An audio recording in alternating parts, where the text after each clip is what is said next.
Okay, so the project Interoperated started in 2018. So it was a 3.5-year project. We extended a little bit it, so now we are at the end of this project. The project involved 16 partners among university and research centers, hospitals, IT companies, and the final user associations representing the patient, like I said. Next slide, please. Okay, what was the goal of Interoperate? The goal, as you can read, was to support the cross-border exchange of personal health data between between a citizen and both healthcare organization and research centers. Next slide, please. What was the vision of Interoperate? Currently, the main part of the exchange of health data happens mainly among healthcare organizations. And this exchange of data is centered of this organization. What that means? That usually the health data are stored within central HR. This can be regional HR or national HR.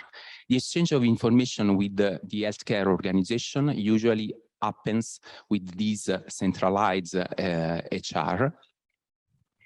And actually, all this exchange of data is controlled by the healthcare organizations. Both the citizens and the healthcare organization are connected to this centralized EHR.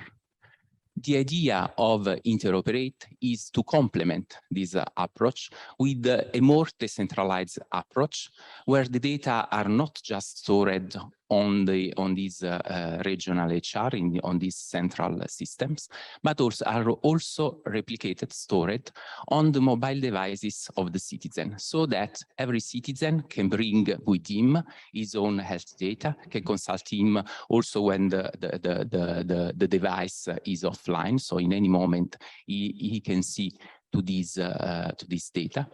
And the exchange of health data is no more mediated by the HR and the healthcare organizations, but is mediated by the citizen using his own mobile device. So every exchange of data does not happen anymore between the HR system and the consumer of the data, that can be an healthcare organization or research center, but happens directly between the citizen and the receiver, the healthcare organization on the research center. In this way, the citizen has a higher control on this exchange of data, because any exchange of data happens directly with the citizen. So he can be more aware, he can choose if to exchange or not the data with a stakeholder. And as said, he can edit his data in each moment, at any moment, because he can bring the data with him. Next slide, please.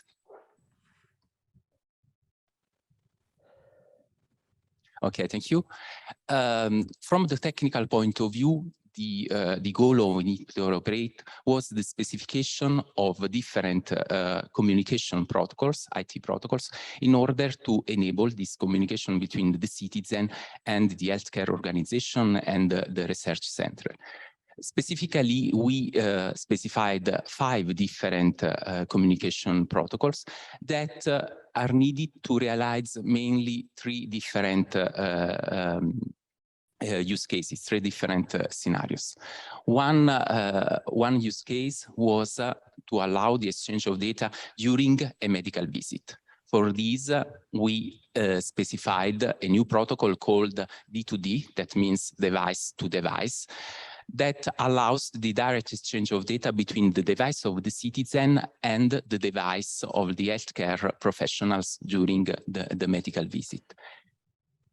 Another scenario we targeted was the possibility to access remotely this data, and also to allow the access to this data, not just to the citizen, but also to the healthcare organizations in case of emergency. And the third scenario was in order to support research studies. For this, we specified another protocol that is called Research Data Sharing Protocol, RDS, that again supports the exchange of data between the citizen and the research organizations. Next slide, please. Okay, I see from my computer, so to look at you. In this slide, you can see the entire architecture of the Interoperate project. Of course, this is a simplified architecture. You can see here the 5 protocol depicted. It's important to highlight that each one of these communication protocols can be used independently from the other. So any developer can choose if to support the entire set of communication protocols that we have defined, or to support just someone. It's a complete open specification, so different implementation can exist for the same communication protocols. Different implementation can exist for the applications that support these protocols. Next slide, please. Okay, here in this slide, you can see the list of main results of Interoperate. The main result of Interoperate is, as said, an open specification. The open specification is composed by the so-called 5 profiles for interoperability, for EHR interoperability. All the specifications of Interoperate are based on the FHIR standard. FHIR is an HL a standard specified by HL7, the same organization that defined other standards like CDA. This is a new standard that simplifies the exchange of data, especially with the mobile application, but in general with every applications. So we based each one of our protocols on these new standards, and specified different profiles, that is different kinds of data that are needed to support the exchange of data in the different scenarios that we targeted. All exchange of data in our scenario, as said, happens between the citizen and a research organization or an healthcare organization. In order to do this, the citizen has to use an application that support our protocols. This kind of application are called Smart HR, or in short, SER. A Smart HR, as said, is an application that is able to store in a secure way the data of the citizen on the personal mobile device of the citizen. As we are defined an open specification, as said, different vendors can realize different implementations of this kind of mobile application. So several Smart HR can exist. So for this reason, the Interoperate open specifications includes what we call the SER conformance levels. The SER conformance levels are a set of rules that specify what are the constraints that every implementation of a SER, of a Smart HR, must satisfy in order to assure the privacy, the security to the citizen, and the good support of our protocols. And then, of course, the open specification includes the definition of our 5 different communication protocols. Please go on. Okay, just 2 little details on these 5 communication protocols. Then in the next presentation, you will see demos that explain you, show you more details on each one of them. The first protocol we defined, as said, is called, this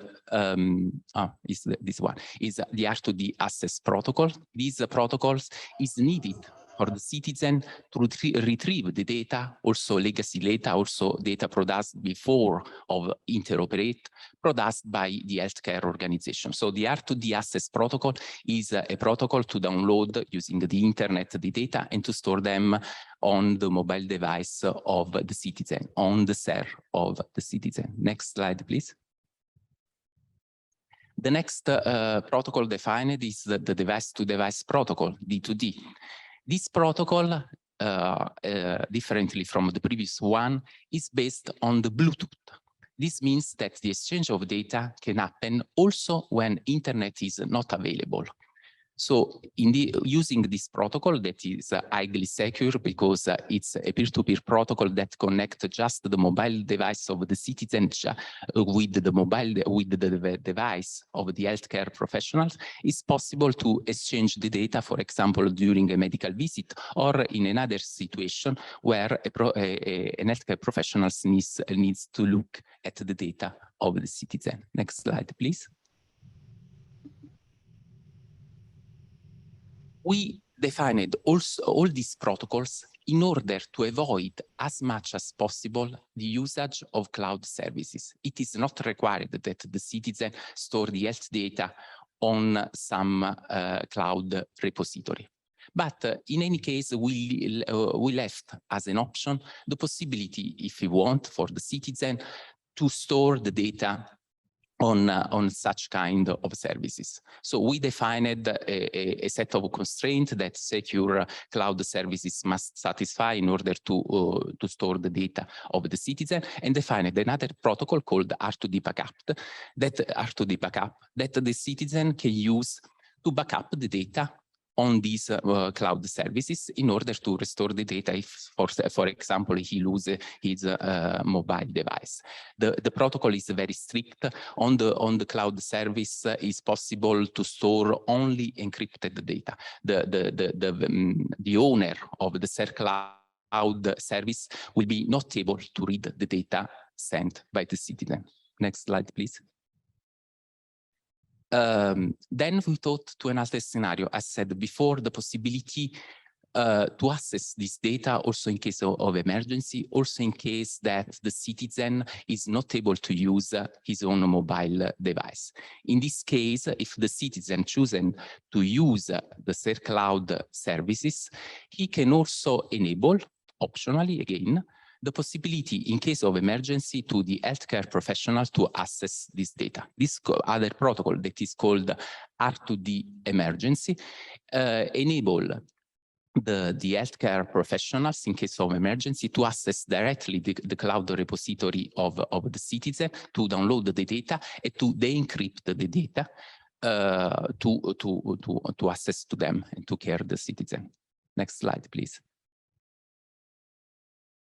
Okay, and then there is the final protocol, the fifth one that we defined, that is called RDS, Research Data Sharing. This protocol is to allow the citizen to donate his own health data to specific research study. Using this protocol, the citizen can be invited directly to participate to new research studies. So this is a new means for the research organization to engage volunteer citizen to participate to this research study. The citizen using his mobile app can see the description of the research study and can choose to participate to it.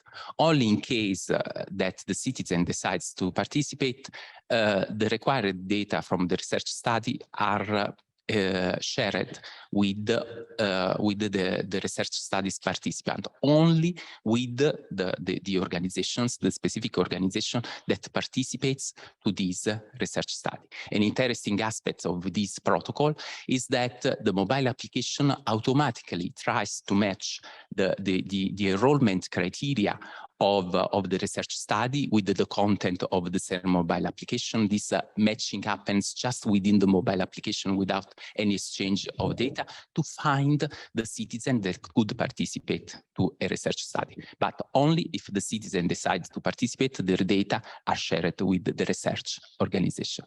That's all for my presentation. I leave to to my colleague to present the rest of our results.